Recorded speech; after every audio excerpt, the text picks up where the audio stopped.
All you did was only covering the cost of study abroad, and you're acting so arrogant. Do you enjoy blaming people like this? The amount I had given her was $50,000, a sum far too large to be brushed off as she said only. Having treated it so carelessly and then having the audacity to shout at me in such a selfish manner, I finally lost my patience. I want nothing more to do with such a vindictive mother-in-law like you. Don't you dare show up at my daughter's wedding. Fine, I wouldn't dream of it. I hung up the phone in anger after a heated argument. I was too hasty, gave tit for tat. As the living room quieted down, I came to my senses. But I couldn't stand by as my eldest daughter-in-law who lied to people and even used her daughter as a tool to defraud money. To set her straight, I decided on a form of revenge. My name is Catherine. I'm turning 76 this year. I have 2 children, both of them are boys. Therefore, when my eldest son's family gave birth to my granddaughter Emily, I couldn't help but adore her. I didn't want to be a helicopter grandmother, so instead I made sure not to hold back on money for her celebrations. Events like her birthday, entering school, graduation, etc., I was always excited for the photos my son would send. When Emily was in college, my eldest daughter-in-law, Samantha, came to me to talk. Apparently, Emily said she wants to study abroad, but they were having trouble securing funds. It's such a shame for Emily. She's been working so hard at her studies. Well, we can't just cough up that kind of money out of nowhere. Then I'll cover it. How much do you need? Well, it's about $50,000. $50,000? I was a bit taken aback by the amount, but I figured studying abroad for a long period would cost that much. More importantly, I wished to fulfill my beloved granddaughter's wishes as much as possible. So I decided to take out $50,000 from my savings and give it to her. She thanked me repeatedly, so I didn't feel bad about it and had no regrets. However, it turned out that trusting her was a mistake anyways, as I realized it later. I heard from my son, Bob, that Emily had successfully arranged to study in the UK. Bob merely mentioned this like it was part of his work contract with no word of thanks for the money. Well, Samantha had been appreciating it all along, and although I was concerned about my son's attitude at that time, I thought it was just how it was. I was occasionally receiving pictures from Emily during her study abroad. She kept sending me happy reports like making a lot of friends overseas, having experiences she couldn't have had in here, and actually I enjoyed seeing it. But there wasn't anything about the expenses in her emails either. I wondered that I'm weird to expect appreciation, and though I felt uncomfortable, I didn't say anything about it at the time. Thank you so much, mother-in-law. Your help with the study abroad costs was a real lifesaver. That's all right. I got an email from Emily too. It seems she's really enjoying herself. Oh, an email from Emily? What did she talk about? Just about what she ate and such. Nothing special. Anything wrong? Every time I saw Samantha, she was excessively grateful.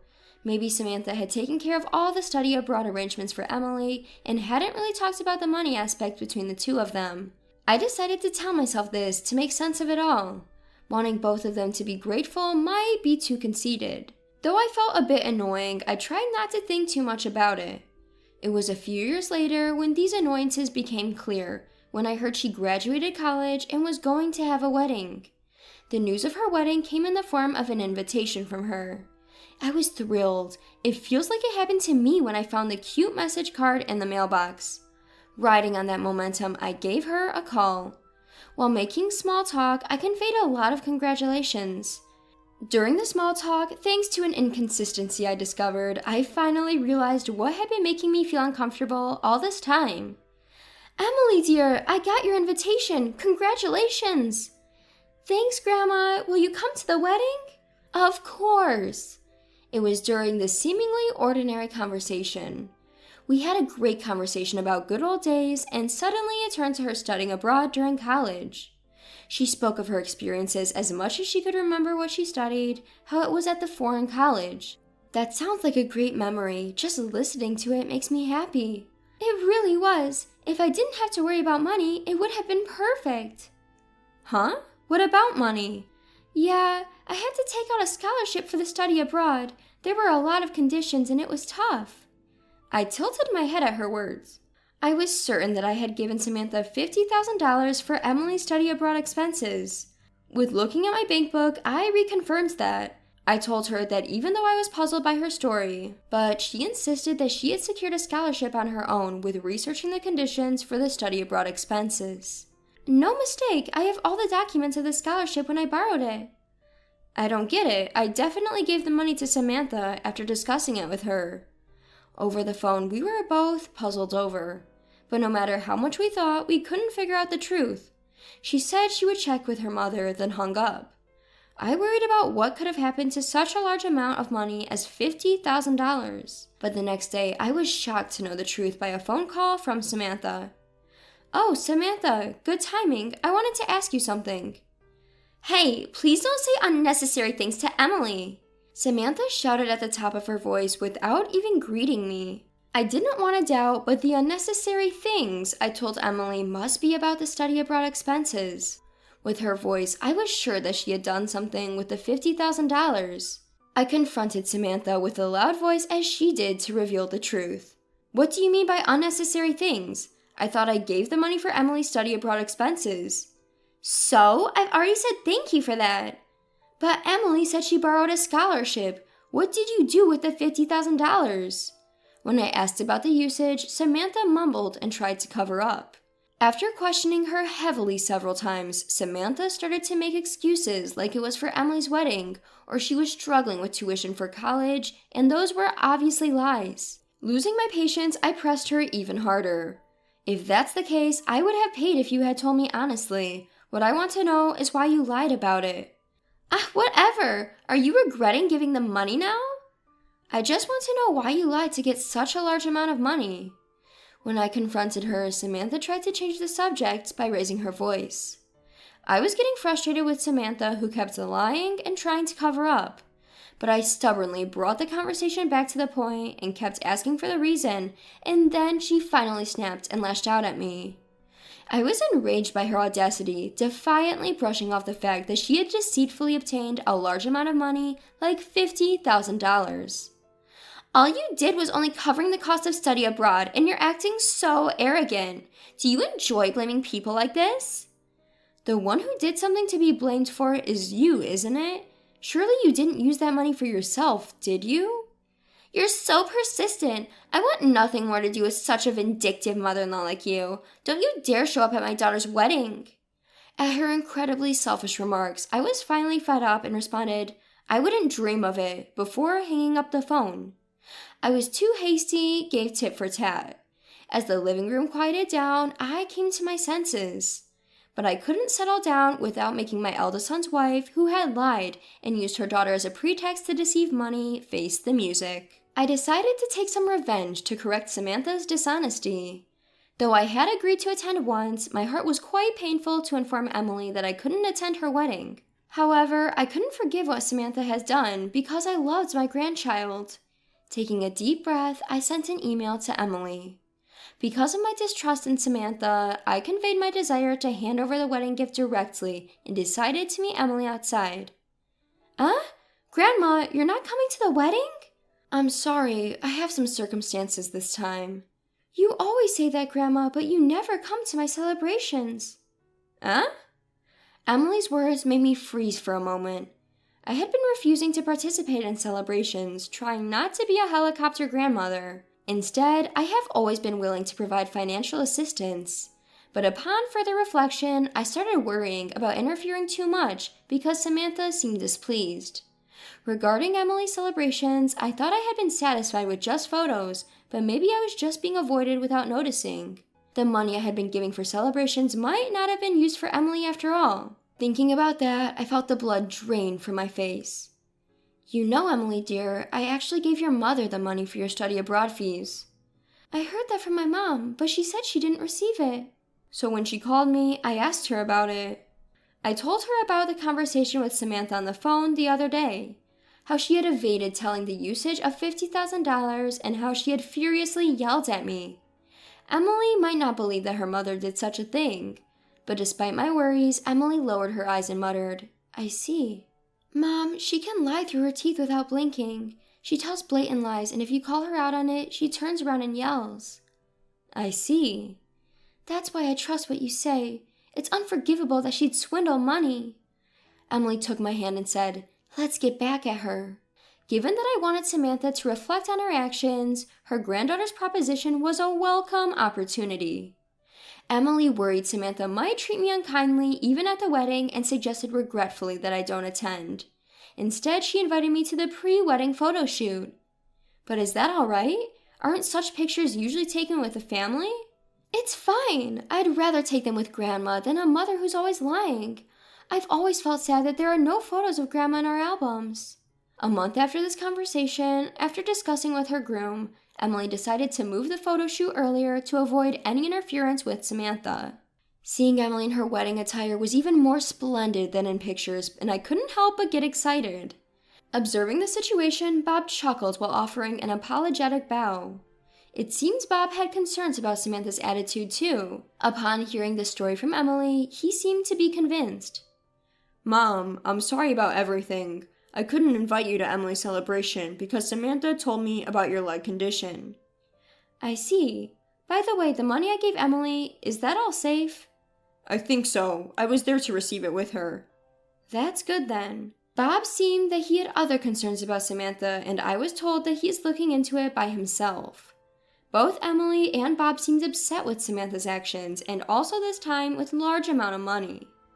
Just as I was talking to Emily and Bob, who were completely on my side, I received a call from Samantha again.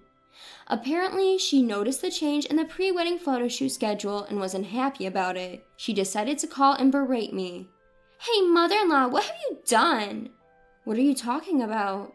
"I heard you went ahead and did the pre-wedding photo shoot. How dare you ignore me when did such a thing?" "Why do you think I would do something like that?" "It's obvious. You're doing it out of spite because you can't attend the wedding." Samantha snapped triumphantly. I sighed and then decided to inform Samantha of the truth. The idea to change the pre-wedding photo shoot schedule came from Emily and Bob. Upon hearing this, Samantha realized that I had told the two of them the truth and closed her mouth. After a moment of silence, she started yelling at me again. Two people were leaning in close to the phone, making sour faces and shaking their heads. "You probably said something like, 'After all, I'm sure I had paid money for Emily, right? Emily would never believe you without evidence.'" "Excuse me? Emily believes me, and that's why we were able to have this pre-wedding photo shoot without you." "Why would Emily believe you over me?" "Well, it probably has something to do with how you act normally. Or would you like me to put her on?" When asked that, a response came back like, "What?" with a loud voice. It seems they had heard the conversation clearly, and I passed the phone to Emily with a frown and a look of discontent on her face. "Mom?" "Emily, you really are something, not inviting your mother to such an important pre-wedding photo shoot. What were you thinking?" "Mom, you didn't apologize to Grandma at all, did you?" "Well, you haven't apologized to me either. What are we going to do about the pre-wedding photos without the mother of the bride in them?" Samantha raised her voice and cut her off while she was speaking. Seeing this, Bob took over the call. Though he spoke a little distance away from us, it seemed the conversation didn't go well for Bob either, and he quietly shook his head after hanging up. "I didn't think it would be this hard to communicate." "That's fine, Dad. I'll get back at my mom." "You said that before, but what are you planning to do?" "I have a good idea." Looking at Emily, who was grinning with a mischievous look on her face, Bob and I looked at each other. I told Bob that I would not be attending Emily's wedding, and I asked him to record the event for me instead. A few days later, as promised, Bob showed me the video he had recorded at the wedding, and I was astonished. It was a scene of Emily reading a letter of gratitude to her mother. "My mother used the money that my grandmother gave me for studying abroad for her own debt repayment." As the crowd murmured, the video captured her voice clearly. The fact that the money for studying abroad that I was supposed to give Emily was used by Samantha. That she kept this from me, even Emily and Bob. That she had been ignoring me all this while. That even on the day of the wedding, I was made to miss it because of Samantha, and she revealed all this with a loud, clear voice in front of all the relatives. At one point, there was a scene where a figure resembling Samantha was causing a commotion and raising her voice. "Stop lying! What's fun about disrespecting your mother?" "That's the truth, and I have evidence too." The camera caught this exchange. Samantha, who likely wanted to maintain a good face in front of her relatives, was ostracized and slouching at the family table. Even her figure of feeling discomfort was clearly captured on film by Bob. I was continuously astonished by this video, and after watching it to the end, I let out a big sigh. What a wild get back, Emily. When I investigated and confronted her, it seems she used Mom's $50,000 for debt repayment. Not only that, she also seems to have freely wasted money on travels and shopping. Oh, really? But isn't that a lot of money? It's just the tip of the iceberg. She seems to have lied here and there, borrowing money from others too. At Bob's words, I found my jaw dropped. It's not surprising that she would lie to others as well. It's because she can even lie to her own family so easily. But it's still too harsh. Bob decided to file for a divorce on the grounds of her bad habits. Emily, now married and living separately, thinks it was a good opportunity and seemed to be supporting Bob. After that, I received a report that Bob and Samantha's divorce had been finalized. Samantha seemed to not give up on Emily and is still trying to get in touch with claiming parental rights. Unfortunately, Emily's chosen husband would not allow this, and it seemed that it never happened. I wouldn't want to introduce my child to a lying grandma like her. Emily moves far away, determined not to engage with Samantha at all. By the way, we continue to keep in touch via email. Emily's husband is a nice man. We've gotten along so well as a family since the pre-wedding photo shoot incident. I've only received one phone call from Samantha since then. The call was her complaining, "Since Emily left home to get married, I haven't been able to get in touch at all. Let me see my daughter. You tell her everything was a lie." Of course, I politely refused, and I am currently cutting off contact with Samantha. The $50,000 I gave to Emily for her benefit was apparently squeezed out during the divorce negotiations with Bob and added on as alimony. Her relatives also knew about her misconduct from the wedding incident, and now it seems there is no one else who would take her side. She is currently working day and night to repay the alimony. When I have a child, I'll be sure to tell you first, Grandma. Look forward to it. Oh, I'm always waiting for good news. Emily is as energetic as ever and is even more friendly than before. She is even currently planning a family trip for us to make up for the celebrations we could not attend together.